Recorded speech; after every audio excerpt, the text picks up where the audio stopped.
Welcome to the channel. My name is Crow, and this is going to be my Heavy Guardian guide for Blue Protocol Star Residents.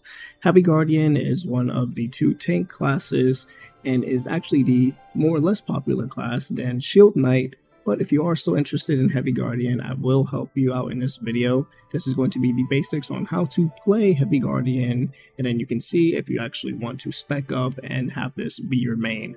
Leave a like and subscribe if you guys haven't yet already. Let's get right into the video.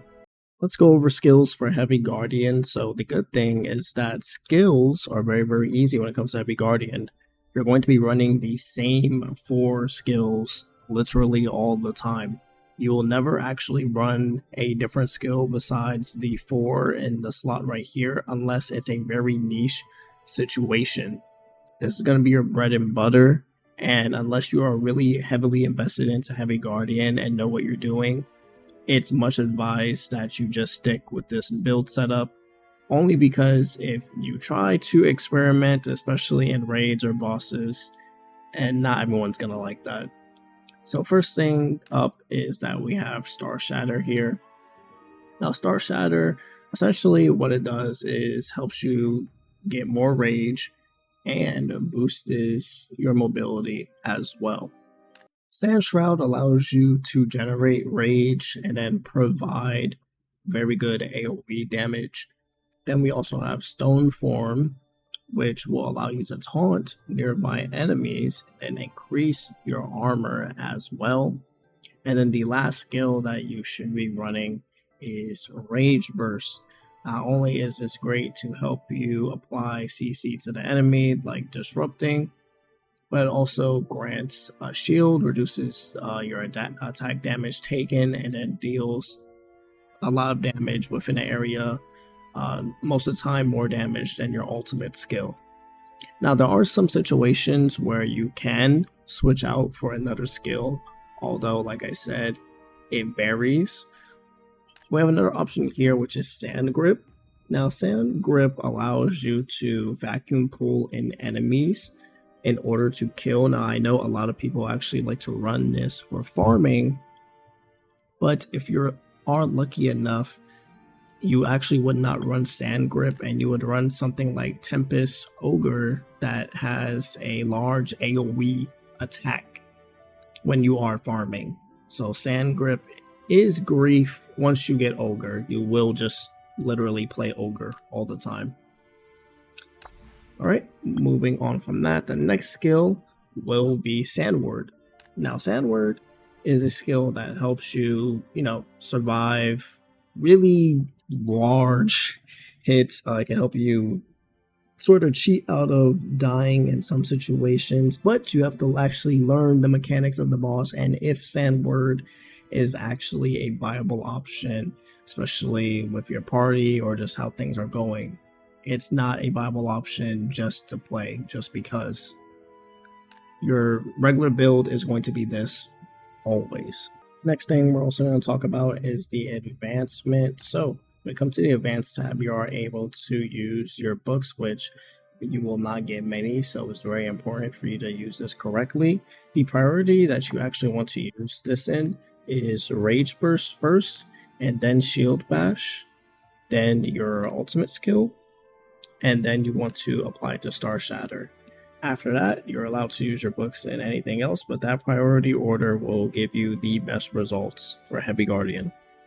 So for Battle Imagines, luckily enough, you get one that is used by a lot of people in China that play Heavy Guardian, and that's going to be the Void Ogre. A lot of people actually don't even take a Heavy Guardian without Void Ogre, so I doubt Global will be like this, but it is a very good option for you to pick from. Besides that, you do have a second slot, and let's talk about what else you could run for Heavy Guardian. Luckily enough, do remember you are able to filter for what you are looking for out of your Battle Imagine. So for Heavy Guardian, they actually have these specs here, Earth Dwarf and Block. So if we actually select Earth Dwarf here, it will actually give you a list of Battle Imagines you are able to run. As you guys can see, Void Ogre is applied. You can run Iona, right, for a revive. We have Tempest Ogre, which is really good, big AoE damage when you are farming solo. We have Tina, that reduces skill cooldown. Here we have, the Infernal Ogre that gets the shield and reduce damage taken as well. You also get some extra stat lining here. So there is more options than the Void Ogre, and you can actually go in the filter, try to mix and match what you think is the best build for you. And not every party is the same. Essentially, if you are running with your guildmates or a party that you know, maybe you could run something else. But if you are going to run with randoms, it's best to actually run what is best for Heavy Guardian. And that's going to be Void Ogre, and your second option will be anything from this selection. So for stats and gear, it is pretty simple since the game literally does tell you what to run for. You're going to be wanting to build up your strength to increase the armor of your class. And then you have versatility here. Each 1% versatility increases the percentage bonus for damage dealt, healing, and shield granted. 0.35% and damage reduction as well. Versatility is actually going to be the number one stat that you do want to increase on Heavy Guardian. Then you have Mastery as well, and this is actually giving you a extra shielding bonus. But versatility is just so much better for you to invest all your stat lining in. So when you are having your equipment rolls, your last slot here, you want to actually roll for versatility every single time. Alright, next up we have the combat rotation. Now, the main thing with Heavy Guardian is managing your rock crystals and then your rage meter as well. So normal attacks will have a 20% chance to restore 1 crystal, as you see there, and also increase your rage meter by 5.